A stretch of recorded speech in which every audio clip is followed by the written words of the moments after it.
Chapter 1. The Signal Beneath the Ashes. The atmosphere over Altura 7 was thick with the acrid scent of ionized dust and scorched steel, remnants of the orbital bombardment that had shattered the once vibrant colony into a graveyard of twisted towers and smoldering fields. To most, the planet was deemed a dead zone, condemned, quarantined, left to the drifting ash and the broken echoes of lives lost. But Commander Elias Varn had long ago stopped trusting reports marked final. He descended through the choking haze in a battered dropship that wheezed with each gust of atmospheric turbulence. The Council had granted him clearance only after 3 denials, and only because he invoked an ancient clause from Earth's own refugee statutes. He wasn't here on a mission sanctioned by hope or logic. Something in the static-filled message that came through 3 nights ago had clawed at the marrow of his instincts, those strange, fragile words whispered in broken interstellar code. Help. Small. Please. Mama's still breathing. Cold. Elias stepped into the ruins with caution, his boots crunching over shattered crystalline panels and fossilized bone. The sky above was tinted a sickly orange, remnants of chemical fires from the decimated gasworks that had once powered the city's outer domes. The scanner on his wrist flickered with interference, unable to triangulate a precise location. He was not merely walking blind into the skeleton of a civilization, but into something worse, into a silence so thick it distorted time itself. Each step he took echoed with a strange delay, as though reality was uncertain whether it should carry his movement forward or trap it eternally in this place. Every fallen wall and collapsed transport bore signs of hurried escape or desperate defense. Entire lives had ended mid-step, mid-breath, mid-sentence. The only voice was the wind until it wasn't. He had passed beneath the remains of a collapsed observation tower when the whisper reached him, like a gust filtered through shattered glass, impossible to localize and yet as clear as if someone had spoken directly into his ear. Human. Here. Cold. Mama. Elias froze, his hand instinctively moving to the compact sidearm at his hip, though no part of him believed a weapon would help. It wasn't fear that stiffened his spine, but reverence, the kind one feels in places long forgotten by life, but not by memory. He turned slowly, adjusting his visor's gain until faint heat signatures began to pulse beneath the wreckage. Something was there too, somethings, in fact. Weak, almost indistinct, but alive. It took nearly 2 hours to clear the debris, during which time the message repeated only twice more, and then not again. When he finally lifted the scorched framework of a support beam, he found them buried in the hollow of a collapsed cellar, a woman and a child, both curled in a crude insulation blanket that had long lost its warmth. The mother's face was pale green, marked with blue fractal veins that pulsed faintly. Her breathing was shallow, one arm locked in a defensive embrace around her child's tiny body. The child, by contrast, looked straight at him. Her eyes were enormous, far too large for her delicate skull, and her voice, though impossibly soft, was unmistakable. Please take me. And Mama, human. Elias didn't answer. He couldn't. For a moment, the entire universe stopped to make room for her voice. This wasn't just a survivor. This was something rare, sacred, a spark where only ashes were expected. He dropped to his knees and pulled the emergency rations and med injectors from his satchel, knowing that stabilizing the mother would take more than basic field training. Still, he worked with the precision of someone who had done this too many times on too many ruined worlds. The child clutched his sleeve, not in panic or fear, but with the unshakable trust of someone who had waited for him specifically, as if she had known that only he would come. As if her whisper across space had been meant for his ears alone. They were what remained of the Shanti, a peaceful race that had been all but eradicated when the Dominion seized the outer systems in a surge of synthetic biological warfare. No one had expected survivors from Altura 7.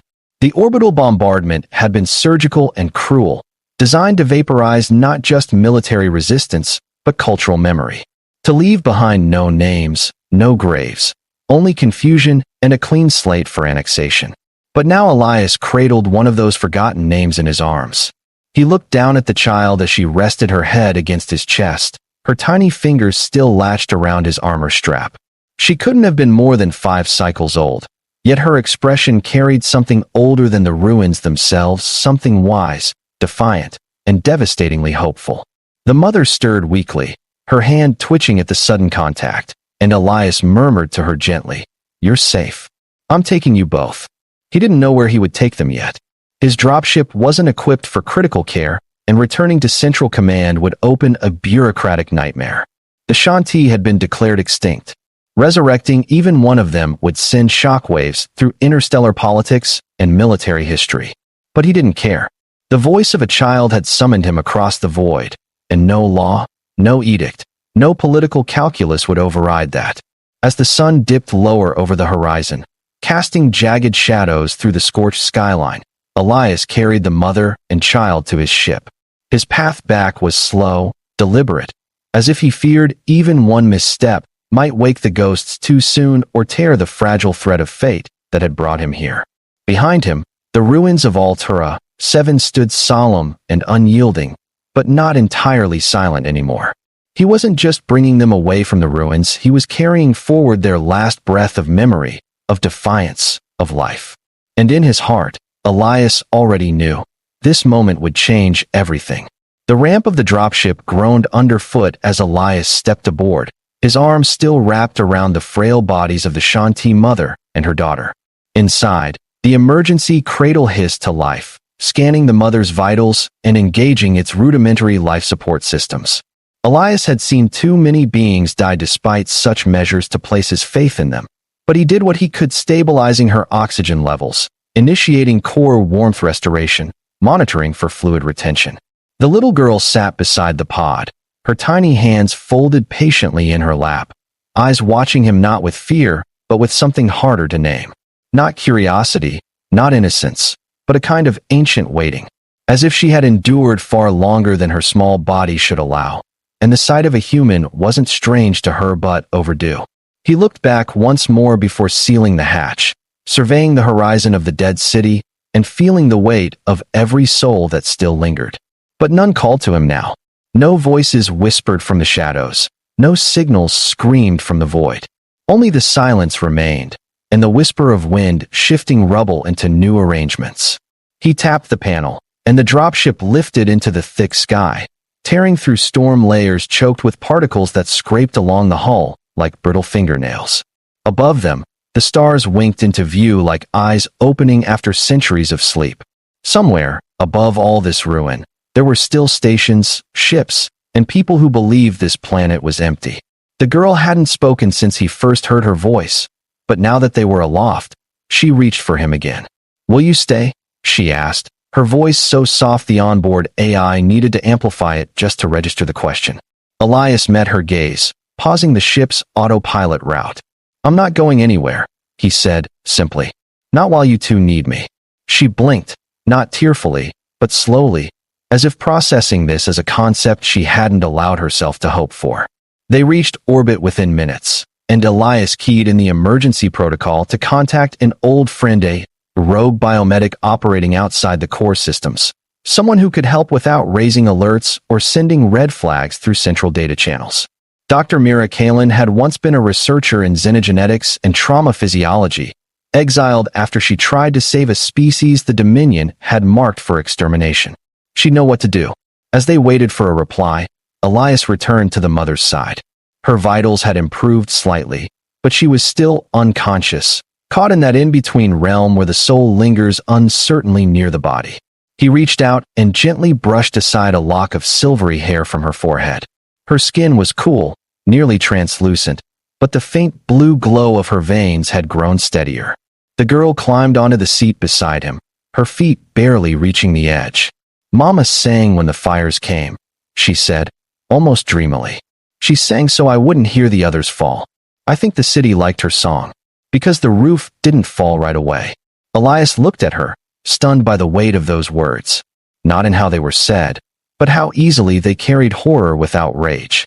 She wasn't numb, she was holding the memory like a sacred thing. "You're brave," he said, unsure what else to offer. But she shook her head gently. "No, I was just little. Mama was brave. I just waited." He nodded. That much was true. Waiting, in the dark, in the cold, while the rest of her kind perished or disappeared waiting for a voice to answer hers. His voice. The comm screen blinked green. Myra's voice crackled into the cockpit, equal parts annoyed and intrigued. Elias, tell me you didn't just wake me up for an old relic again. Wait, is that a Shanti signal in your ship?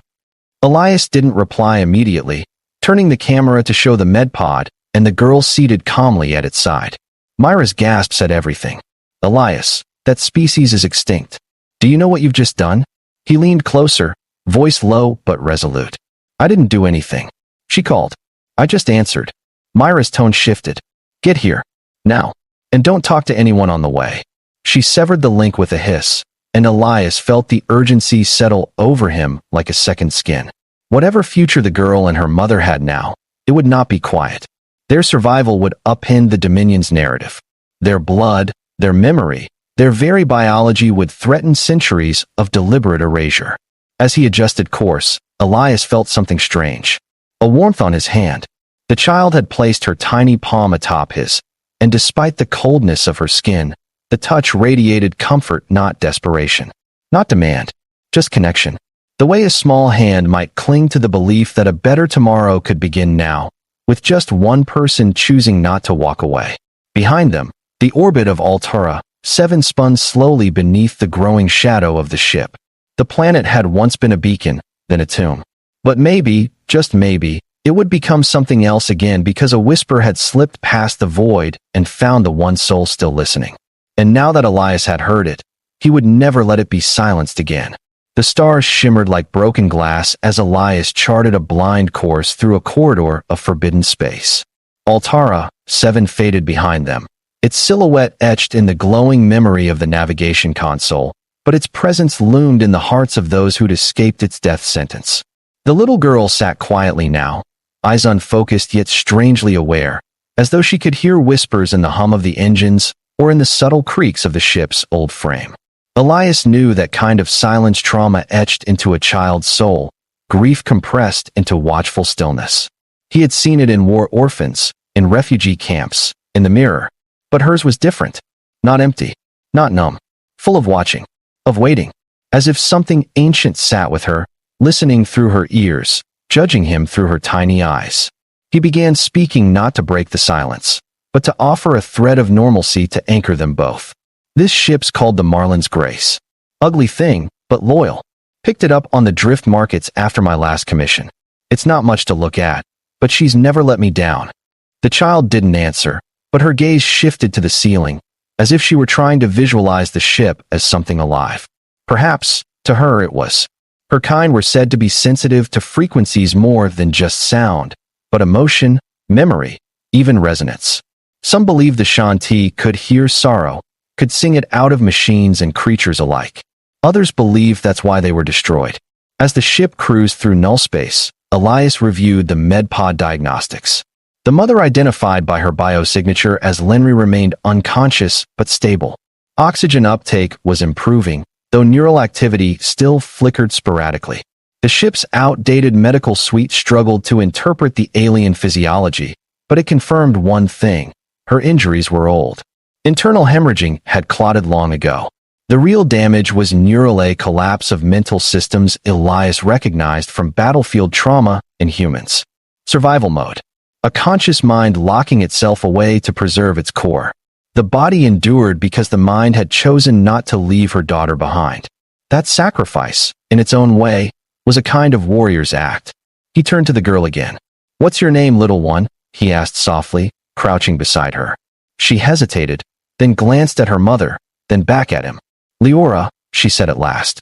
The name was lilting, melodic, and somehow painful in its softness. It suited her like a song half remembered. "Leora, that's beautiful," Elias murmured. "Do you remember what happened?" She nodded once, then paused again. "They told Mama to leave with the others. But she said no. She said the humans were coming to kill us all. But I didn't believe her." The words came without fear, but with a weight that made Elias feel the cold of her world wrap around him once more. He wanted to ask more, but something in her posture warned him not to press. Instead, he gently took her hand, and was surprised again at how cool she felt. Not dead, not weak, but alien utterly, inescapably other. And yet, her grip tightened as she looked him in the eye. "You're not like them," she whispered. "You're soft in the places they said you'd be hard. He chuckled, a hollow, weary sound. That's probably the kindest thing anyone's said to me in months. She smiled, just briefly, and Elias felt something shift. But that fragile moment shattered with the sharp buzz of a proximity alarm. A vessel had entered the outer perimeter transponder unknown, signature erratic, and closing fast. Elias cursed and sprang into the cockpit, switching view screens until the strange ship filled the main display. It was sleek, dark, and faceless, a Dominion Recon class interceptor, likely rogue or automated.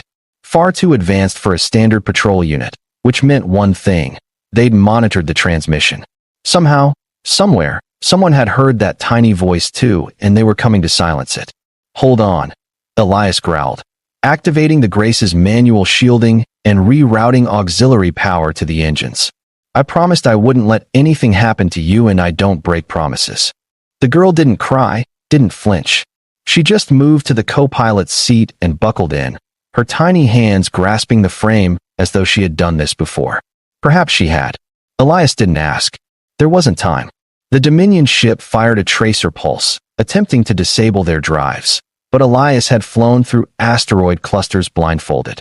He pivoted the Grace sideways, dipping through a nebula ripple and diving hard into a magnetic current that sent alarms blaring but cloaked their heat signature. The old ship screamed in protest, hull plate straining, but it held. The interceptor vanished from the radar for a heartbeat, then reappeared behind them, its engines glowing blue with accelerated fury. Persistent bastard, Elias muttered. He tapped into the internal comms and spoke directly to the medbay. Lenry, if you're anywhere in there, I could really use a miracle right now. He didn't expect an answer, but the pod's vitals spiked. The woman's neural scan lit up like a flare, and a low hum filled the cabin. Not from the engines. From Leora. She had begun to hum. A low, eerie tune, no language, just resonance. And from the med pod, Lenry stirred. Her eyes opened. They weren't weak, as he'd feared, nor full of panic. They were calm, fierce, focused. She raised her hand, fingers trembling, and touched the side of the pod. Then she whispered something in her tongue, 5 short syllables, and the ship reacted. Not physically, not in any system Elias could measure. But somehow, the Grace's engines surged, and the interceptor's lock-on failed. The Dominion ship blinked off the display. Gone. Whether diverted, disabled, or deceived, Elias didn't know. But he knew one thing for certain. This child, and her mother, were not helpless. They were part of something older and deeper than mere survival. Something powerful enough to sing to the bones of machines and turn death away with a note. Lenry spoke next, her voice ragged but clear. You heard her. You answered. That means everything now changes. She locked eyes with him, and for the first time since Altura 7, Elias Varn felt like a pawn standing on the edge of a board he didn't understand. But he didn't back away. He nodded slowly. Then let's change it together. Outside, the void returned to silence. But inside the ship, something had awakened. A child, a mother, a promise, and a war no one knew had just begun. Her tiny voice echoed from the ruins. Please take me and Mama, human. Chapter 2. Ashes Do Not Forget. The Marlin's Grace drifted quietly now, tucked within a silent fold of cosmic shadow between 2 pulsars, its outer hull reflecting nothing but the hungry blackness of deep space. Elias Varn stood motionless beside the viewport, watching that blackness as though it might blink back at him. Below his feet, the engines pulsed with low, steady energy, quiet as a heartbeat. Behind him, a child slept curled against the wall of the cabin in a nest of emergency blankets, and her mother lay half-conscious, still recovering in the medbay. But Elias could not rest, not with the Dominion ship's shadow still lingering on his sensors, not with the memory of Altara 7's ruins echoing like a wound in his mind. His hands tightened on the edge of the console as he pulled up the fragmented comms log replaying the haunting, almost accidental signal that had summoned him there.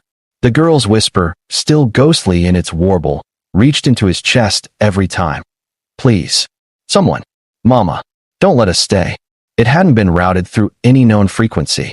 In fact, the signal bore subquantum anomalies, tones, and harmonics far below conventional thresholds, detectable only because Elias had retrofitted his comms array with decommissioned telepathic shielding during a past mission in Sealand Rift. That modification had saved their lives. But the question still gnawed at him. Why had no one else heard her? Or worse, what if someone had, and chosen not to answer? Behind him, the hiss of the medbay doors slid open. Lenry stood there, barefoot, gaunt, swaying like a flame against a breeze, but her eyes were sharp and ancient. She had dressed herself in a medical tunic and supported her weight on the frame of the door, yet somehow, even so weakened, her presence filled the room like quiet thunder. "You risked much," she said simply, her voice like wind brushing through broken reeds. Elias turned slowly, not surprised that she was awake, but still struck by the dignity she carried. He gestured to the seat near him. "You're supposed to be resting," he said, not unkindly. "Your vitals still say dash." "My body sleeps while my people are gone," she interrupted softly. "No, there is no rest for those who were meant to vanish, but didn't." She walked forward, slow and deliberate. Her hair, now freed from blood and ash, was silvery white and floated slightly, as if charged with faint static. "You should have left us there. That's what the Dominion intended. For no one to know we ever existed." "I don't follow intentions," Elias said. "I follow voices. And yours. Or rather, your daughter's. It reached me. No one else. That means something." Lenry's eyes dimmed slightly. "Yes, it does." They sat in silence, the stars yawning endlessly beyond the window. Elias wanted to ask a dozen things about her people, the attack, the strange power that seemed to ripple through Leora's voice, but something about the moment held those questions at bay. Eventually, Lenry broke the silence.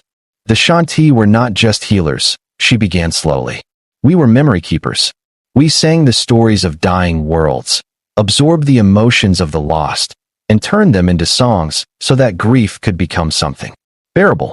Her voice cracked, and for the first time, Elias saw her not as a mysterious survivor or a symbol of a buried race, but as a mother who had sung to her child beneath the weight of fire. "We were never a threat," she continued. "We held no weapons, no army, and still they came. Because memory, to the Dominion, is more dangerous than rebellion. History cannot be permitted to exist if it contradicts their narrative." Elias leaned forward. "Then Leora is more than just a survivor. She's a voice that wasn't silenced." Lenry nodded. "And that is why they will come again. Harder, smarter. This time, not to kill but to erase." Her fingers curled into her palm. "They know one survived. Perhaps two. And that we are on your ship. They will trace the resonance." A chill crept down Elias' spine. "Then we need to go dark. Deeper than dark. I know places even Dominion scouts won't follow." "No," Lenry said sharply, eyes flaring with sudden light. "We do not hide." He looked at her, incredulous. "You just said they'll wipe you out completely if they find you again." "And I say," she replied, standing to her full height, "if even one voice sings, then memory wins." Her words stirred something in him, something old and aching, buried beneath layers of duty and scars. He thought of all the battles he had fought, the medals collecting dust in drawers on colonies that no longer existed. None of them had ever made him feel like this, like he was carrying something sacred. "I'll need help," he said finally. "Resources. Safe zones. Allies." He tapped the comms again, bringing up encrypted channels few still knew existed. "I might have 1 or 2 debts left to cash in." Lenry smiled, then not as a woman recovering from death, but as something more. A queen without a throne. A ghost regaining substance. "And I will teach Leora to sing again," she said. "She will carry not just our story but all those the Dominion tried to silence." Just then, a gentle voice broke the solemnity. "Mama." Leora stood in the doorway, her small frame illuminated by the dim hallway lights. "Can I stay with you both?" Her voice was no longer broken or whispering. It was clear, still soft, but confident, as if something in her had rooted more deeply now that her mother stood tall again. Elias opened his arms without thinking, and she came to sit between them. Lenry rested a hand on her daughter's hair. And for the first time in days, maybe years, there was something new in the room that wasn't fear or fire or silence. There was purpose. And Elias understood now he hadn't just rescued survivors. He had become the first note in a song that would echo through the stars. The days that followed blurred into a cycle of movement, silence, and adaptation. The Marlin's grace became more than just a transport, it became a lifeboat for something much heavier than flesh. Every corridor echoed with the gentle steps of Leora as she explored it like a bird too afraid to fly, yet compelled to stretch her wings. The hum of the engines blended with the occasional tones of her humming, a habit Elias began to recognize not just as instinct, but a coping mechanism, a memory encoding process. She was storing everything: his voice, the ship's vibration, the way light bent in the viewport. Lenry, on the other hand, spent most of her hours in silence, meditating in the observatory chamber, hands flat against the floor, eyes closed, listening to the ship's subtle groans like a monk attuning herself to a cathedral of metal and motion. Elias didn't press them with questions. Instead, he prepared. He reconfigured the ship's signature profile, masking its ID as a merchant vessel from the planet Ulvos Prime. He rerouted navigation systems through a derelict relay satellite he'd personally sabotaged years ago, and quietly pulled open a dead drop to contact someone he hadn't spoken to in almost a decade, Ren Telex, a data runner with enough access and zero morality. The message was short. I found a ghost. The kind that breathes. I need a place to hide a song the Dominion wants silenced. He didn't expect a reply that fast, but one came anyway. Ren's voice was like oil over gravel, half amused, half annoyed. You're still chasing dead stars, Elias? Fine. I've got a station outside Sirius Vale. Decommissioned mining outpost. No surveillance, no Dominion sniffers. If they find you, you're already dead. If not, welcome to nowhere. Coordinates followed. It was a start. That evening, Elias sat with Lenry while Leora slept in the crew cabin wrapped in thick blankets. The stars wheeled around them like indifferent gods. He handed her a mug of something warm, though she only cradled it and let the steam curl between her fingers. I've arranged a stop. Safe for now. If the Dominion is tracing your signal, they're going to expect movement toward core systems. This place is off-chart. Forgotten. Like you said they wanted you to be. Lenry looked out at the stars. Forgotten places remember things, she said softly. That may be why they frighten the powerful. He leaned back, arms crossed. Tell me the truth, what exactly is your daughter? That earned a slow turn of her head. Her gaze wasn't defensive, but it was distant. She is Shanti, but also more. She was born during the siege, beneath the towers of flame. No midwives, no songkeepers, only me. I fed her with nothing but story, Elias. I gave her every memory we had, every song we ever sang, every echo I could remember. In our people, children absorb memory from their mothers during sleep. But Leora absorbed more than memory. She absorbed silence, and she transformed it. Elias didn't respond immediately. He didn't know how to. Eventually, he said, she feels like more than a child. She is, Lenry whispered. She is the song of a world that refused to vanish. And when she sings, things listen. He rubbed his face, exhausted. And now I'm the one who's supposed to protect her. No, Lenry said, setting the mug down. You're not just protection. You're the verse we never had. The bridge between mourning and defiance. A soft chime interrupted them, the navigation system alerting to an arrival point. They had reached the outer edge of the Sirius Vale, a vast starfield veiled in ion storms and dead communications grids. The mining outpost Ren had promised hovered like a dying lung, rust-colored, wheezing from thermal fractures, and absent of life. Exactly the kind of place Elias needed. As the Grace docked with a hiss and magnetic lurch, the child awoke. She wandered into the cockpit sleepily, rubbing her eyes. Is this home now? She asked, not hopeful, not fearful, just neutral, as if she no longer expected any place to remain. Elias knelt beside her and brushed a few strands of hair from her brow. Not forever, he said, but for now, it's a place we can stay, a place that listens. Leora tilted her head. I think it remembers pain, she whispered. Elias paused. The station? She nodded. It hurts, like it's breathing shallowly. Someone screamed here. A long time ago. It wasn't metaphor. The girl wasn't guessing. She felt it. Elias looked at Lenry, who only nodded grimly. She doesn't see like you or I. She feels stories baked into walls, screams trapped between bulkheads, hope buried beneath old software. That's how she found you. Your ship was sad. But your sadness wasn't bitter, it was looking for someone to carry. Elias wasn't sure what that made him. A carrier of ghosts? A vessel of memories? He didn't know. But as the airlock doors cycled and they stepped onto the cold metal deck of the forgotten station, he knew one thing. He wasn't alone anymore. And this station, this echo chamber of old pain, was about to become something it had never been, a sanctuary. Inside, the station was derelict but intact. Old habitation pods still lined the walls, though most power systems were in sleep mode. The only light came from emergency strips and broken glow panels that flickered like they remembered brightness, but had forgotten how to hold it. Leora stood in the center of the main corridor and began humming soft, aimless, a child's tone. Yet around her, the lights shifted ever so faintly. The darkness backed away. Systems flickered. Gravity stabilized.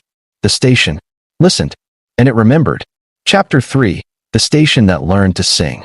The Sirius Vale mining outpost, long forgotten by any official star chart and absent from Dominion patrol routes, had once been a node of greed and ambition. Buried deep within its silent infrastructure were the footprints of men who had hoped to dig their fortune from ice and radiation. But they had gone, decades ago, chased off by shifting tectonic echoes and whispers of failing shielding systems. The station had become another relic drifting in the hollow of space, rusting and wounded, exhaling sighs through its decompressed corridors like the breath of a tired god. That was before she arrived, before Leora walked its halls. Now, the station was changing. Elias noticed it first in the way the lights responded to her footsteps, not just activating, but glowing gently, more evenly, like they sought to make her feel safe. In his years as a soldier, scavenger, pilot, and more recently a ghost of war wandering without direction, he had never seen anything like it. Leora didn't command the station. She didn't press buttons or interface with controls. She sang, sometimes in whispers, sometimes in tones no human could hear, and the station obeyed. Doors opened just before her small hand touched them. Panels flickered to life when she approached. Even gravity, which had been shaky and unreliable, steadied as if the structure itself had begun to remember how to function in her presence. "She's not using tech," Elias muttered aloud one evening while examining the diagnostics display from a dusty operations hub. Lenry stood behind him, still pale, her recovery slow but steady. Her eyes glinted with something far deeper than fatigue, something like reverence. "No, she's using memory," the mother replied softly. "Our people do not interface with machines as your engineers do. We remind them what they are. We sing to the stone and steel.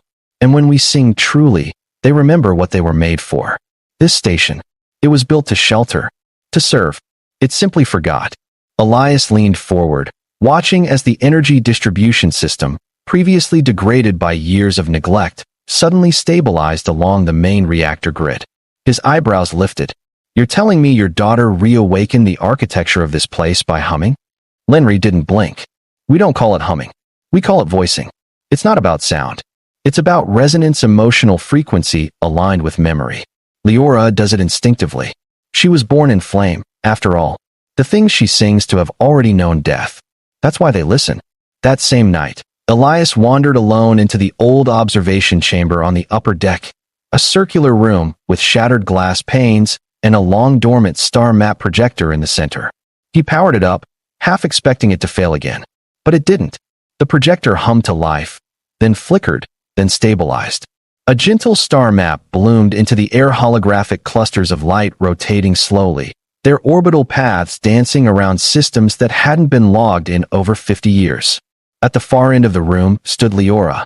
She was staring out at the stars, silent for once. When she sensed him behind her, she didn't turn around. "The stars don't speak," she said suddenly, her voice small but crystalline in the vast room. "They just hold secrets. Mama says that's why we sing to them." Elias stepped forward, standing beside her. "What secrets do you think this place is holding?" Leora's hands tightened at her sides. "There was a man here. A long time ago. He tried to save someone. A child. But he failed. He died in the reactor level, alone."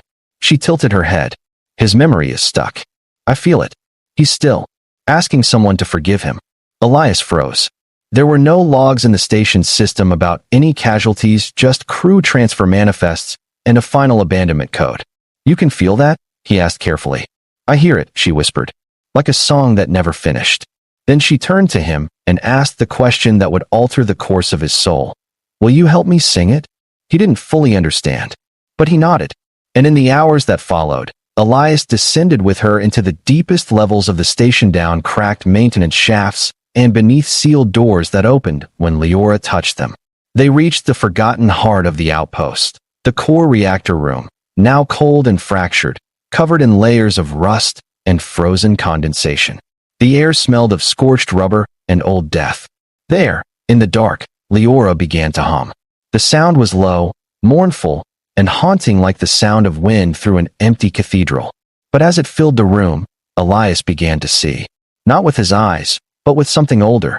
Images flickered into being, not as ghosts, but as echoes. A tall man in a technician's uniform, weeping as he tried to stabilize the reactor after a radiation leak, shielding a young boy behind a crate. The man's breath gave out as he input the final override, sealing the core and saving the boy. His last thoughts were a whisper of regret. I couldn't get him to safety. Tell him I tried. Elias, moved beyond words, reached out and placed his hand against the control console. He didn't know what to do. But Leora's voice rose, and somehow, he added his own voice, not in song, but in intention, in presence, in belief. The console lit. Just for a moment, the image of the man stood straighter. His mouth twitched into a smile. Then, slowly he faded.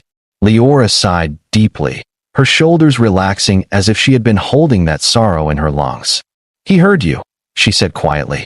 Elias looked down at her. What? What did we just do? Lenry's voice came from the doorway. You helped him finish the song. And for the first time, Elias Varn understood what they truly were: not refugees. Not a lost species.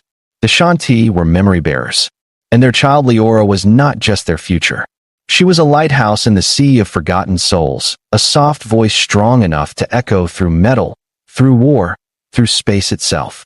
And now, Elias Varn, the grizzled human who once sought silence, had become part of the song. The days on the mining station stretched like threads pulled taut in the cold, still air. Time moved differently now, not in minutes or hours, but in memories. The station, once little more than an abandoned husk, was alive with change. Lights functioned without power readings, doors responded to footsteps instead of key codes, and old machinery sparked back to life like they had simply needed to be remembered. But beneath this quiet wonder, Elias felt the pressure building like a distant storm. The Dominion would not ignore the ripple he had caused. No one violated their narratives and stayed hidden for long.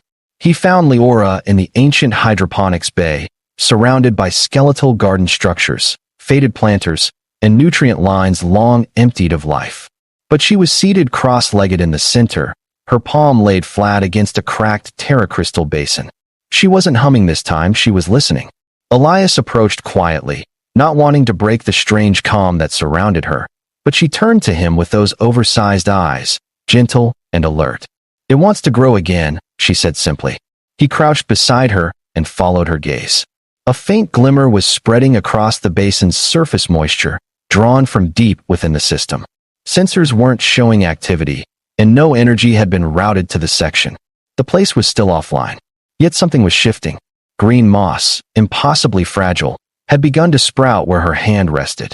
Leora, how are you doing this? He whispered. She blinked slowly. I'm not doing. I'm feeling what it misses. And letting it remember. That word again, remember. It echoed in his mind like a chime struck in an empty church. Memory, in Leora's world, wasn't just a thing of the past. It was a living element, capable of being awakened, shared, and healed. Elias wasn't religious, never had been, but in that moment, he felt a sacredness he couldn't explain. Later that cycle, Lenry called him to the comms chamber. A static-heavy transmission had come through. It was untraceable, piggybacking through decayed channels that hadn't been used in decades. Elias read the signal pattern, and his stomach tightened. That's Ren's signature, he said, jaw clenched. Something's wrong. The message was short, just 3 spoken words, followed by a deep distortion and silence. They know, Elias. He froze. When was this received? 6 hours ago, Lenry said. The moment she sang in the core reactor. He stood, immediately heading for the navigation deck. We're moving, he said. They triangulated resonance. I thought the veil would keep us safe longer, but they're adapting. They must have picked up the harmonics from a deep relay listening post. Lenry stepped forward. Then it begins. Elias stopped mid-stride. What begins?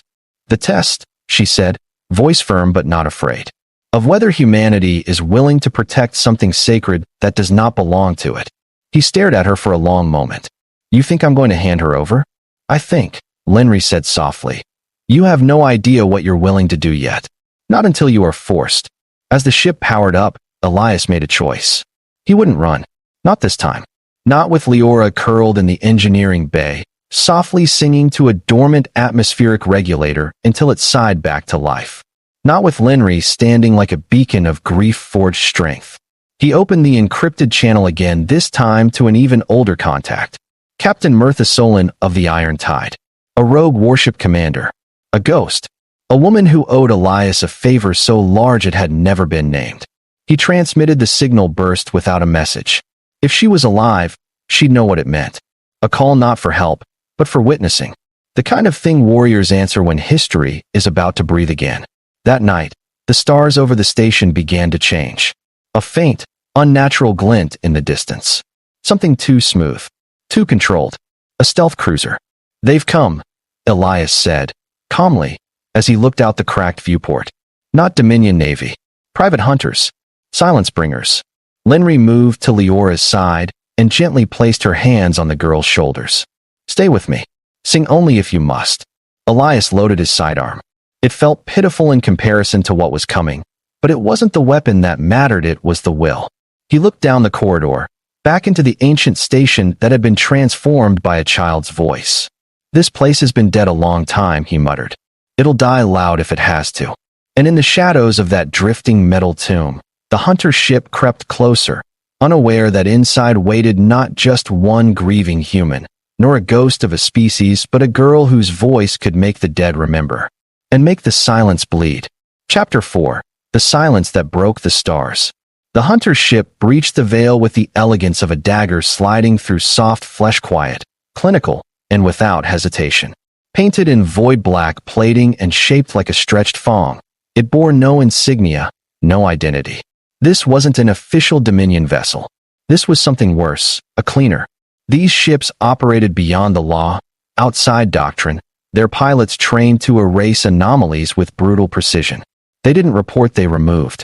That's what Elias Varn now faced, alone in a decaying station orbiting a dying star, with a mother, a daughter, and 1,000 whispered memories carved into steel. Inside the Sirius Vale outpost, lights dimmed as the station's archaic sensors caught the glint of heat from the approaching enemy. Elias moved fast, his mind operating in soldier time, each second stretched and dissected.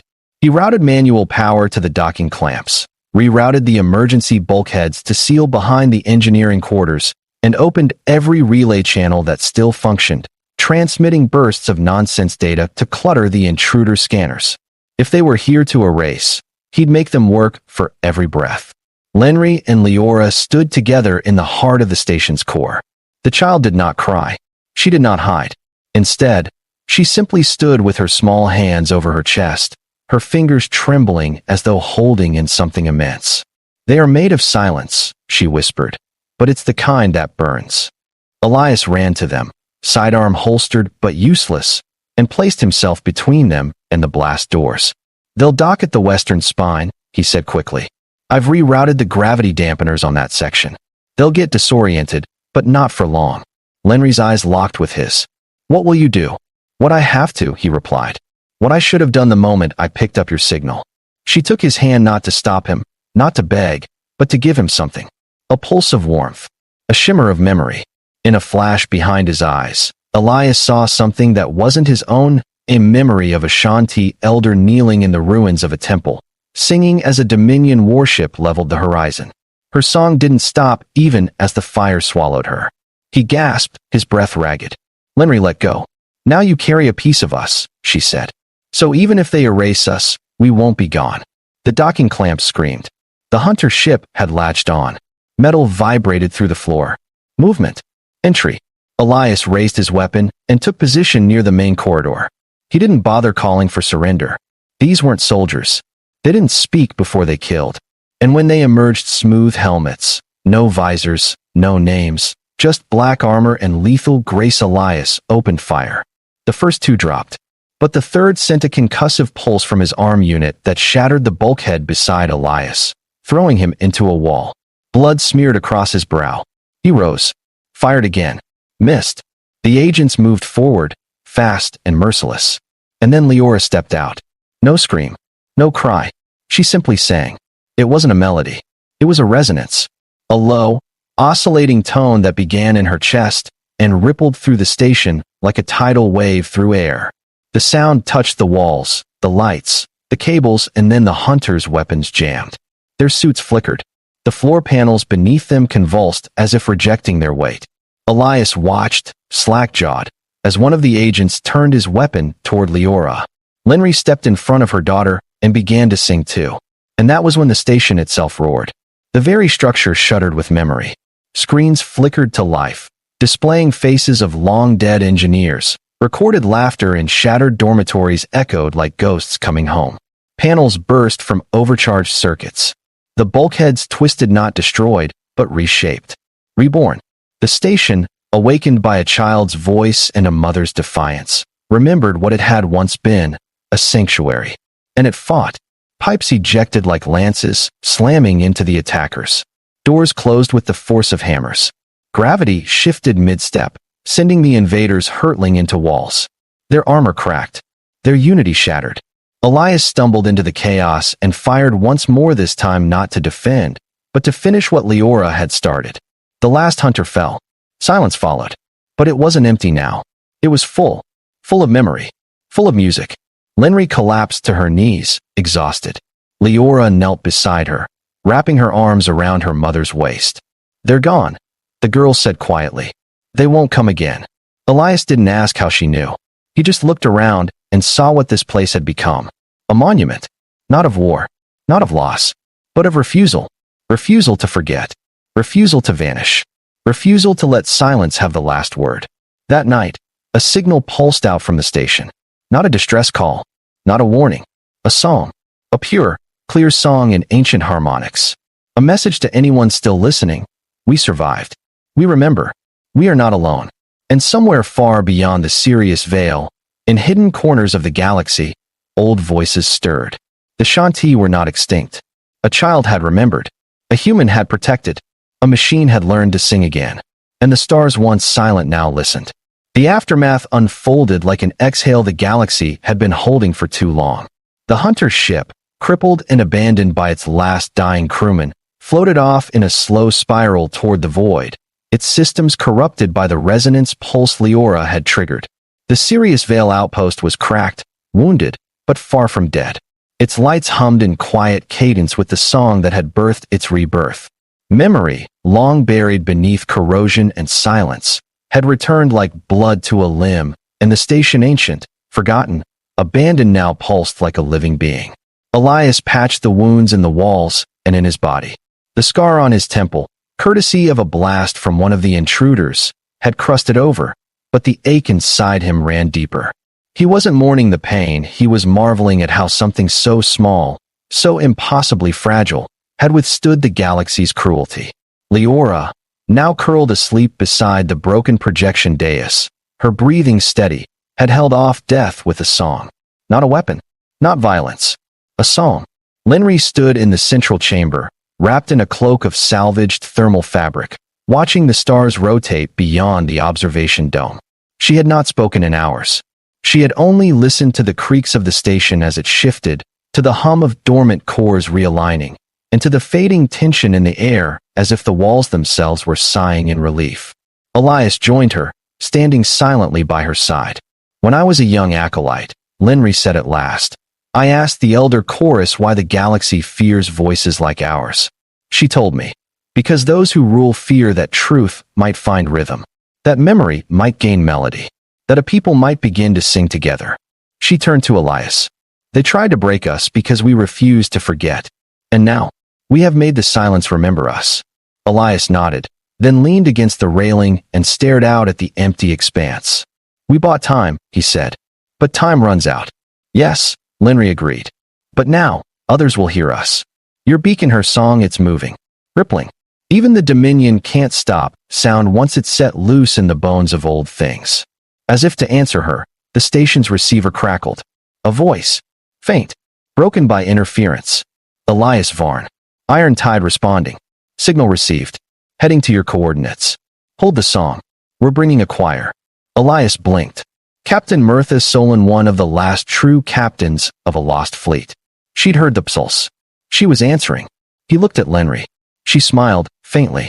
The galaxy is waking up. Days passed. In that time, Leora drew pictures, patterns of sound, strange spirals of light, she said were how memories look when they move. She no longer hummed constantly.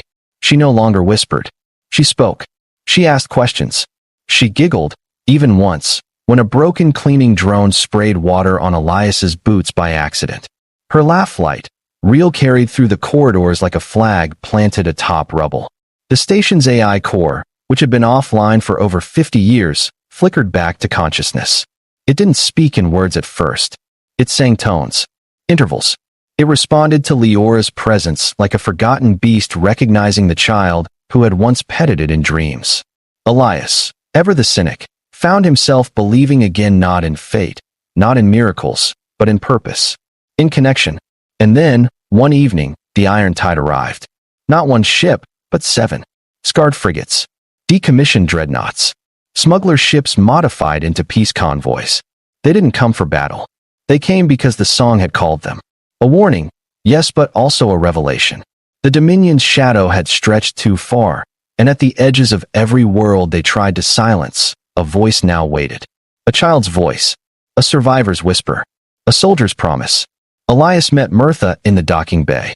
She stepped off her command ship in a long coat covered in star dust and burn marks, smiled crookedly, and said, I knew you wouldn't die quietly, Varn. He smirked. Didn't expect you to still have that old crate. Didn't expect you to be babysitting a galactic messiah, she replied, her voice half joking, half odd. Lenry and Leora stepped forward, and silence followed, not the kind born from fear or reverence, but the kind born from witnessing something greater than the self. Mirtha knelt before the girl and whispered, The stars held their breath waiting for you. Leora tilted her head. They don't have lungs. Mirtha laughed. No, but now they have a voice. In the weeks that followed, the station became a sanctuary, not just for the Shanti, but for any memory threatened by erasure. Refugees, exiles, songs, machines too old to be loved, but too wise to be scrapped. And at its center, a girl whose voice carried something greater than music. It carried remembrance.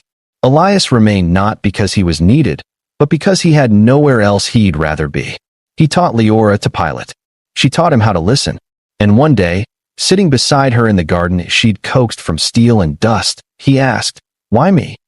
She looked at him, not with the eyes of a child, but with the calm gaze of the galaxy's youngest archivist. Because your sadness was loud, and you never let it win. Elias looked out at the stars, tears in his eyes he didn't bother to wipe away. And in the silence that followed, the stars sang back. Her tiny voice echoed from the ruins. Please take me and Mama, human, with a powerful, emotional closing, big and long in paragraph form, as you prefer. The stars drifted beyond the fractured dome of the station, endless and quiet, but no longer indifferent. Their silence had been broken not by war, not by empire, but by the smallest voice in the galaxy. And though many would never know her name, they would feel her presence in the way old things stirred, in how forgotten systems blinked back to life, and in how the truth buried and bloodied refused to die. Elias Varn stood at the edge of the reclaimed hydroponic chamber, hands calloused, back aching, heart full. Leora ran between rows of growing moss and luminescent flowers, her bare feet pattering lightly over soft flooring that once cracked beneath boots and violence. She laughed without shame. She sang without fear. And the station responded like a long-lost friend finally embraced. Lenry sat beneath the large view pane with her eyes closed, face turned to the light of a distant sun that hadn't touched her skin in years. She smiled faintly as her daughter danced, her breathing soft and even.